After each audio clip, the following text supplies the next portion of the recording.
Bismillahirrahmanirrahim. Evinizə baxın. Divanlar var, televizor var, xalçalar var, hər cür əşya var. Bəs hüzur varmı?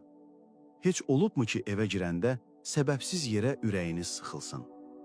Heç olubmu ki, ailədə hər şey yolunda ikən birdən-birə dava düşsün, uşaqlar sözə baxmasın, qazancınızın bərəkəti yoxa çıxsın? Siz elə bilirsiniz ki, bu yorğunluqdandır, amma əsl səbəb başqadır. Peyğəmbərimiz sallallahu aleyhi və alihi və səlləm buyurur, mələklərin girmədiyi evə şeytanlar dolar. Mələk girməyən ev ruhsuz bədən kimidir. Orada nəfəs almaq çətinləşər. Orada bərəkət durmaz. Bəs mələklər nədən qorxur? Niyə bəzi evlərin qapısından içəri addım atmırlar? Bugün sizə hər axşam evinizin qapısını açarkən yanınızda kimin girdiyini göstərən o tükləri ürpədən hədisi danışacağam. Quran oxunan evə enən o nurdan bulutları görən səhabənin hekayəsini eşidəcəksiniz. Və İmam Əlinin əleyhissalamın göy əhli, yəni mələklər, yerdəki bəzi evləri ulduz kimi görür sözünün mənasını öyrənəcəksiniz. Gəlin sizinlə hər axşam işdən evə qayıtdığınız o ana gedək. Qapının ağzındasınız, əlinizi dəstəyə atırsınız. Sizinlə bərabər çiyninizdə rəhmət mələkləri var. Amma arxanızda başqa bir dəstə də gözləyir.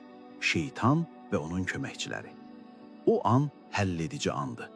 O qapıdan içəri kim girəcək? Peyğəmbərimiz sallallahu aleyhi və alihi və səlləm Səhih-i Müslimdə keçən hədisdə buyurur. Bir kişi evinə girərkən, qapını açarkən Allahın adını zikr edərsə, yəni Bismillah deyərsə, şeytan öz əskərlərinə dönər və ümidsizcə deyər, geri dönün, bu evdə sizin üçün gecələməyə yer, yataq yoxdur və mələklər o evə daxil olar, hüzur gətirər. Lakin, əgər o adam evinə girərkən Bismillah deməyi unudarsa, şeytan sevinclə qışqırar və əskərlərinə deyər, gəlin, gəlin, bu gecə qalmağa yer tapdınız, bu ev bizim otelimizdir. Hadisə bununla bitmir. Süfrəyə oturarkən o adam yenə Bismillah deməyi unudarsa, şeytan qəhqəhə çəkər və deyər, müjdə sizə, bu evdə həm qalmağa yer tapdınız, həm də yeməyə şam yeməyi tapdınız. Dəhşətə baxın. Siz elə bilirsiniz ki, o yeməyi ailənizlə yeyirsiniz. Amma sizinlə birlikdə o süfrədə görünməyən varlıqlar oturub, ruzinizin bərəkətini yeyirlər. Siz elə bilirsiniz ki, o evdə tək yatırsınız. Amma o ev artıq şeytanın qonaq evidir. Mələk isə, mələk o evə girməz. Çünki şeytanın hökm sürdüyü yerdə rəhmət mələyi durmaz. Mələklər təkcə günahdan yox, həm də pis qoxudan və natəmizlikdən qaçar. İmam Əli əleyhissalam buyurur, evlərinizi hörümçək torlarından təmizləyin. Çünki o torların evdə qalması kasıblıq və yoxsulluq gətirər. Niyə? Çünki natəmizlik şeytanın yatağıdır. Mələk təmizdir, pakdır. O pis qoxu gələn, yəni siqaret tüstüsü, çirkli paltar, zibil yerlərdə durmaz. Səhər oyananda yatağınızı yığmırsınızsa, evinizi havalandırmırsınızsa, o evdə bərəkət yoxdur deyə şikayət etməyin. Təmizlik mələklərin dəvətnaməsidir. Bəzən ev təmizdir, səliqəlidir. Amma o evdə elə bir şey var ki, mələklər oraya girməyə qorxur. Bu, ana-ata ahı və ailə davasıdır. Peyğəmbərimizin zamanında yaşayan Alqamə adlı gəncin hekayəsi buna ən güclü sübutdur. Alqamə çox ibadət edən, namaz qılan, sədəqə verən bir gənc idi. Bir gün ölüm yatağına düşdü. Dili tutuldu. La ilahə illallah deyə bilmirdi. Peyğəmbərimizə xəbər verdilər. Peyğəmbər sallallahu aleyhi və alihi və səlləm soruşdu. Onun ata-anası varmı? Dedilər, qoca bir anası var. Peyğəmbər sallallahu aleyhi və alihi və səlləm ananı çağırdı və soruşdu. Oğlunla aran necədir? Ana dedi, ya Rəsulallah, mən ondan narazıyam, incikəm. O evlənəndən sonra xanımının sözü ilə məni incitdi, məni unutdu. Peyğəmbər buyurdu, bax, dilini bağlayan budur, ananın narazılığı. Sonra Peyğəmbər sallallahu aleyhi və alihi və səlləm dedi, odun gətirin, onu yandıracağam. Ana qışqırdı, oğlumu mənim gözümün qabağında? Peyğəmbər buyurdu, Allahın əzabı bundan daha şiddətlidir. Əgər sən onu bağışlamasan, onun bütün namazları və sədəqələri ona fayda verməyəcək. Mələklər ona yardım etməyəcək. Ana ağlayaraq dedi, Allah şahid olsun, mən onu bağışladım. O an xəbər gəldi ki, Alqamənin dili açıldı və şəhadət gətirərək vəfat etdi. Əziz və dəyərli izləyicilər, sizin evinizdə qoca ananız, atanız bir küncdə ağlayırsa və ya siz xanımınızla, yoldaşınızla hər gün qışqır-bağır salırsınızsa, o evə rəhmət mələyi girməz. O evə ancaq ayrılıq və kişin şeytanları girər. Səsinizi yüksəltməyin, mələklər yüksək səsi sevməz.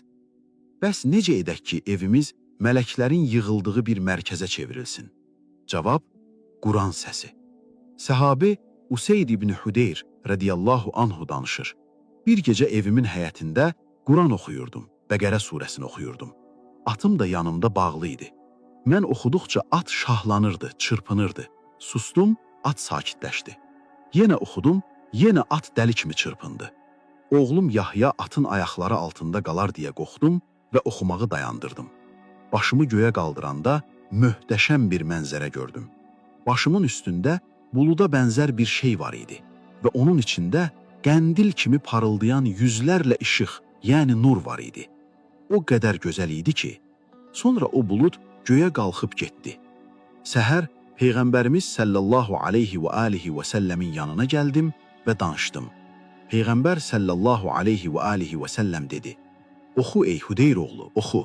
Bilirsənmi onlar nə idi? Dedim, xeyr ya Rasulallah. Buyurdu, onlar mələklər idi. Sənin Quran səsinə, yəni dinləmək üçün enmişdilər. Əgər sən səhərə kimi oxumağa davam etsəydin, insanlar səhər oyananda mələkləri öz gözləri ilə görəcəkdilər. Sübhanallah. Mələklər Quran səsini eşidəndə o evə maqnit kimi çəkilirlər. Sizin evinizdə ən son nə vaxt uca səslə Quran oxunub? Yoxsa ancaq serialların, xəbərlərin, dediqodunun səsi gəlir. Mələklər Quran oxunan evi tanıyır və oraya axın edir. İmam Əli əleyhissalam buyurur, necə ki siz yerdən baxanda göydəki ulduzları parıltılı görürsünüz, göy əhli, yəni mələklər, yerdəki bəzi evləri elə ulduz kimi parlaq görürlər. Hansı evlərdir onlar? İçində Quran oxunan və Allahın adı zikr edilən evlər. Təsəvvür edin, mələklər göydən baxır. Bütün şəhər qaranlıqdır, amma sizin eviniz ulduz kimi işıq saçır. Çünki orada Bismillah deyilir, orada namaz qılınır, orada ana-ataya hörmət var.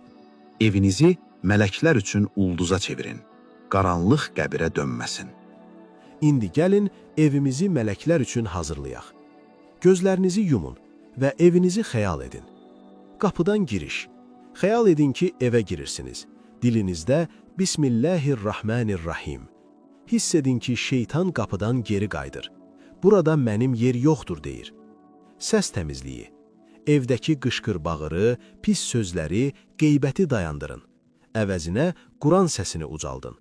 Hiss edin ki, Useyd ibn Hudeydin evinə enən o nurlu bulud sizin də tavanınıza enir. Münasibət təmizliyi. Ananız, atanız, yoldaşınız. Onlara təbəssüm edin. Alqama kimi olmayın. Halallıq alın. Bir-birinizə selamun aleykum deyin. Selam Allahın adıdır. Dua edin. Allahım, evimi şeytanların oteli yox, mələklərin qonaq evi et. Bura huzur, bərəkət və nur endir. Bizi evimizdə sənin razılığınla yaşat. Mələklər artıq qapıdadır. Onları içəri dəvət edin. Və beləliklə, əziz və dəyərli izləyicilər, bugün öyrəndik ki, ev sadəcə daş və divar deyil. Ev ruhun qalasıdır. Şeytanın gecələdiyi və yemək yediyi o bismillahsiz evdən olmayın. Əksinə, Useydin radiyallahu anhunun evi kimi mələklərin heyranlıqla izlədiyi o işıqlı evdən olun.